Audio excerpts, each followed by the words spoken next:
Susunod namang tatanungin si Attorney Ernesto Arellano. Attorney Arellano, nung maghain po kayo ng kandidatura, sinabi niyo po na isa sa mga unang batas na inyong imumungkahi ay magkaroon ng karapatan ng bawat Pilipino na magkaroon ng sariling lote. Lote, pagtatayuan ng kanilang bahay. Attorney, 114 million na po ang populasyon ng Pilipinas. Meron pa po bang lote para sa bawat isang Pilipino para po mapatupad yung iminumungkahi niyo pong batas? Marami pa. Saan po kukunin po ito? Kailangan lang tuparin ng mga local government yung mandato ng Republic Act 7279 na i-inventory ang lahat ng mga lupa na pwedeng paglagyan ng mga informal settlers. 1967, deklarado ang payatas na lupang pangako. Pero ito'y isang pangako na napako. So, ang responsibilidad yan nasa empleyado ng ating pamahalaan. So pagpapatupad po ang problema, may batas na po, hindi lang pinapatupad. So ba't pa po kayo magmumungkahi pa ng batas? Nakasolve sana yan ng konti. Pero sa ngayon, gaya ng sinabi ko kanina, tatsulok pa rin ng Pilipinas. Meron tayong bagong saligang batas noong 1987. Attorney Arellano, magtatanong lang po ako. Ang ganda hong pakinggan na bawat Pilipino magkakaroon ng bahay, katulad po ng panukala ninyo. Pero alam ho naman natin, parang fairy tale ho ito kasi araw-araw kailangan pang mangutang ng gobyerno ng bilyones para po matugunan yung budgetary deficit. So saan po kayo manggagaling itong pera para pondohan po itong inyong pangako? Maraming pera ang Pilipinas. Pero misspent ito. Level of corruption, doon lang sa survey na ginawa ni dating Senador Lacson, napakalaki. Yung nalulustay na pera, kinakain ng corruption. So, kaya naisipan namin. Sorry po, yun na lang po ang ating oras. Maraming salamat kay Ginoong Arellano at kay Cara David. Ang susunod pong sasalang sa ating one-on-one, si Attorney Vic Rodriguez. Attorney Vic Rodriguez, magandang gabi. Naging malapit po kayo kay Pangulong Bongbong Marcos. Naging abogado niya at campaign manager noong eleksyon 2022 hanggang italaga po bilang executive secretary nang siya po ay manalo. Pero matapos lang, Attorney Rodriguez, ng halos 3 buwan sa palasyo'y nagbitiw po kayo sa pwesto at pinatalsik din sa partido ng Pangulo at sinabing expelled ka for your incompetence as a public servant, abandonment, and disloyalty. Ang tanong, ano nga po ba ang tunay na dahilan at nagkaroon kayo ng falling out ng Pangulo?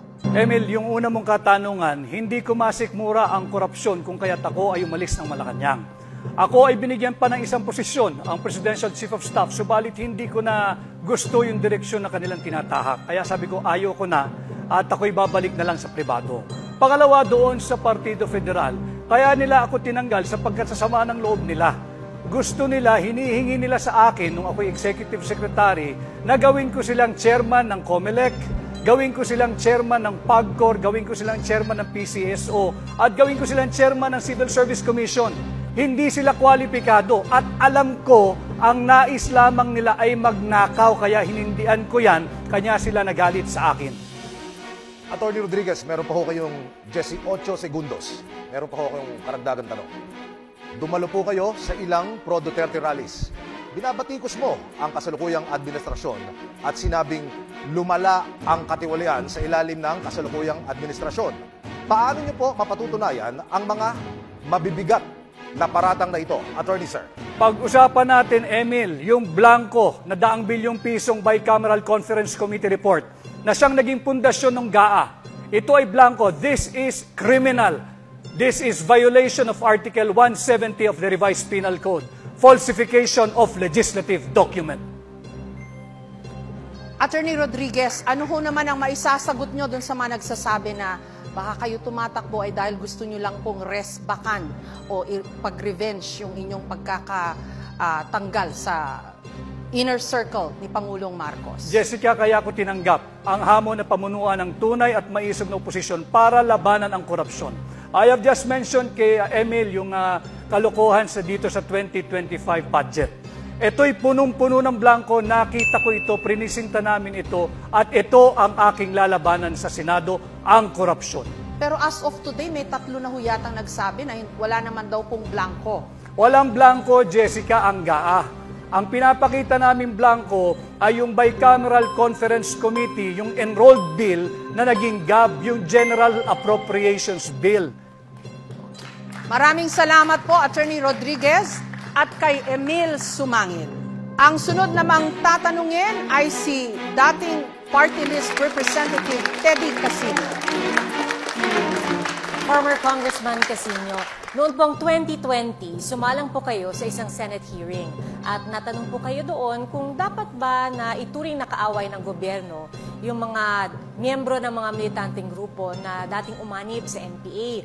Ang naging sagot po ninyo dito, sabi nyo dapat patuloy ang pakikipagdialogo sa mga miyembro ng CPP-NPA at hindi sila dapat tignan bilang mga kalaban. At sabi po ng isang AFP official noon, you had one good chance to draw a line between your party list and the communists, and you missed it. Dahil matagal na po iniugnay po kayo at ang inyong grupo sa CPP-NPA at sinasabi po ninyo na hindi naman po kayo terorista. Ang tanong ko po, bakit hindi nyo na lang po diretsahang kundinahin ang CPP-NPA? Alam nyo po, yung mga kasapi ng CPP-NPA ay mga kapwa Pilipino tayo. Mga kapwa Pilipino katulad natin. Naghahangad din ng kabutihan ng ating bayan.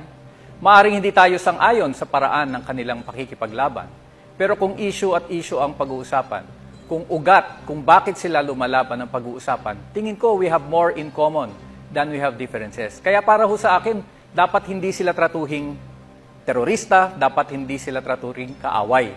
Dapat magkaroon ng engagement sa kanila at yung peace talks ay isang paraan para mapag-usapan at para hanapan ng paraan para paano magtutulungan para harapin yung usapin ng kahirapan, yung underdevelopment, yung kawalan ng hustisya, yung systematic kong human rights violations, yung pagpapaunlad ng ating ekonomiya, pagbibigay ng lupa sa ating mga magsasaka, yan din naman ang pinaglalaban nila.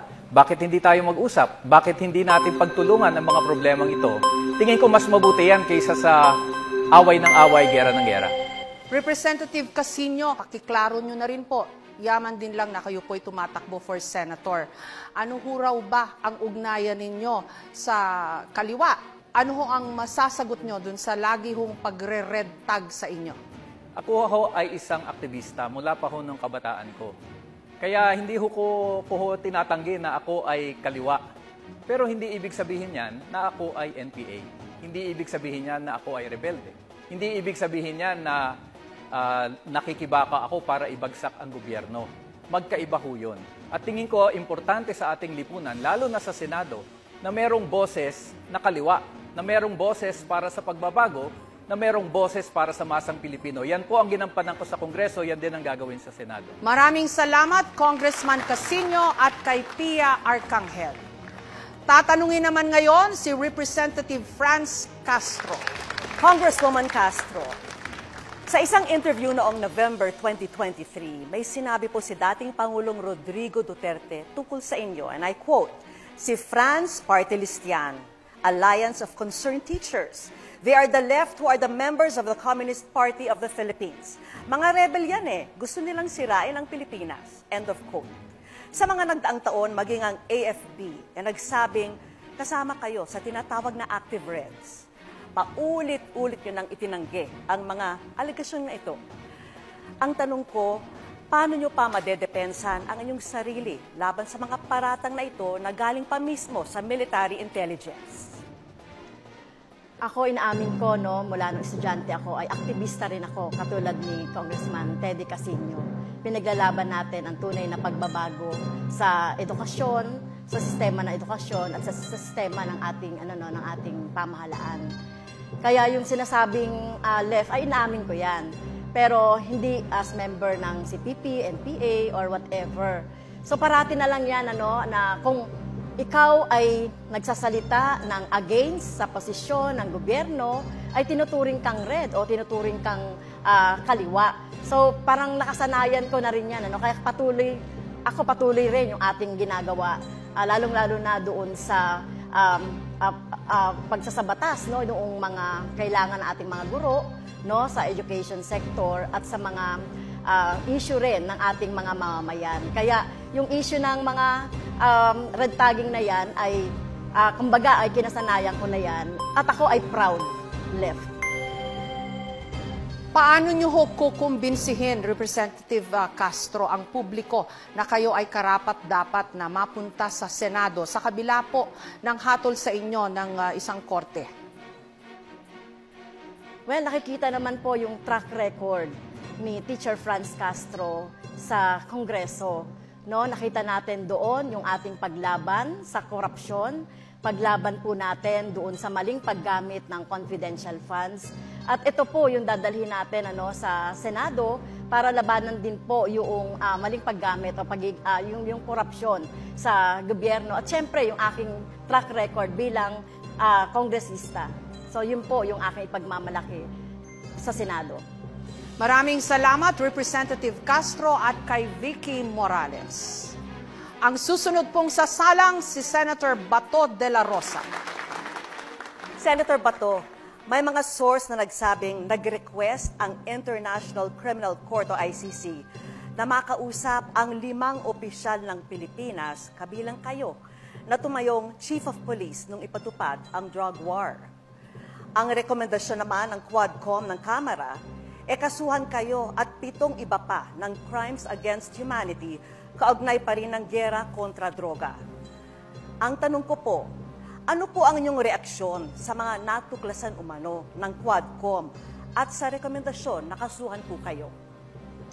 Halata, Vicky, na ang Quadcom ay binuo ng Speaker of the House para gamitin na panggiba, pangdimulis ng mga Duterte at mga kaalyado.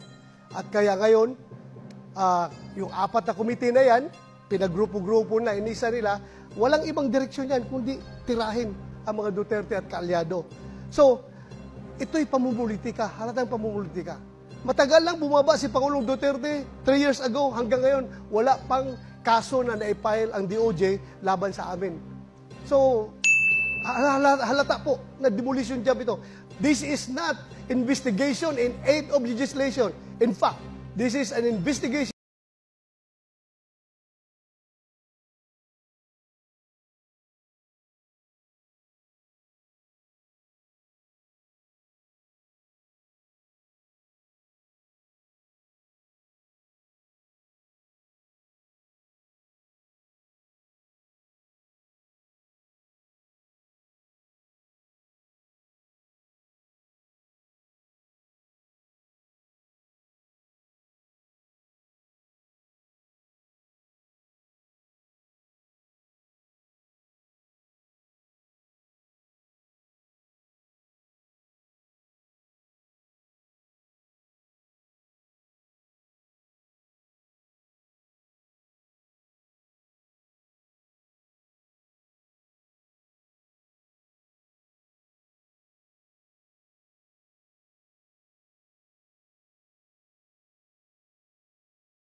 bilang konsehal ng siyudad ng Valenzuela at 2007 naman bilang vice mayor. Noong 2010, lumipat po kayo sa Partido Liberal para tumakbo muli bilang vice-alkalde. At noong taong 2016, lumipat ka sa PDP Laban para tumakbo po naman bilang House Representative. Ngayong eleksyon, tumatakbo po kayong independyente bilang senador. Ang tanong, paano niyo sasagutin ang mga nagsasabing isa po kayong political butterfly, Congressman Martinez, sir? Salamat sa katanungan, Emil. Yung 2001 hanggang 2010, hindi ako lumipat. Yung pagkakataon na yon, local politics came into play, pinalitan kami, ibang partido ang kinuha nila bilang opisyal nilang kandidato locally. Wala kaming magawa, lumipat ako sa liberal. Paglipat ko ng liberal, ako'y naging vice mayor, naging party chairman ng partido. At pagkatapos ng ilang panahon, pagdating ng 2015, hindi ako umalis. Pinalitan uli ako. Local politics came into play. May kandidatong congressman, yun ang mas pinili nila siguro dahil ako'y vice mayor nung panahon na yon. 2016, tatatlo lang ang PDP laban nun.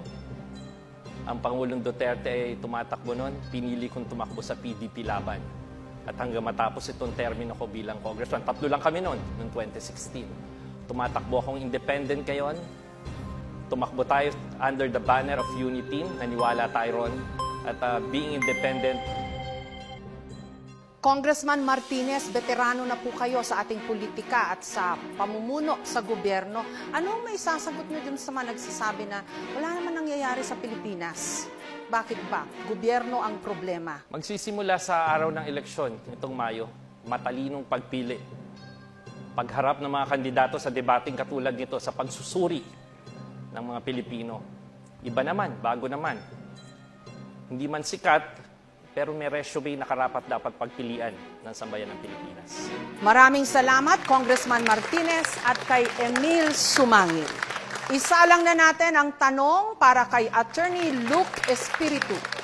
Attorney Espiritu, hindi po itong unang pagkakataon na kayo po ay tumatakbo sa national elections. Noong 2022, tumakbo na po kayo bilang senador. Yung ranking po ninyo noon, nasa 34 po kayo out of 64 candidates. At bagamat naging leader na po kayo ng iba't ibang mga grupo, no, labor groups, wala po kayong naging kahit anong karanasan sa politika. Ngayon po, 2025, nagbabalik po kayo in the senatorial race. Pero wala pa rin nadagdag na karanasan sa politika. So ito po ang aking tanong sa inyo, Attorney Espiritu. Ano po ang magiging ambag ng isang walang karanasan sa politika pagdating niya sa Senado? Unang-una, ang politika ay hindi lang politika ng mga trapo. Ang politika ng mga manggagawa ay part ng ating pampublikong buhay. And that is politics. Politics is not about the ruling class. It is also about those who are ruled. Kung paano sila nakikipag-engage sa ating pampublikong diskurso, that's still politics. And I have been a political leader in a sense that I am a labor leader.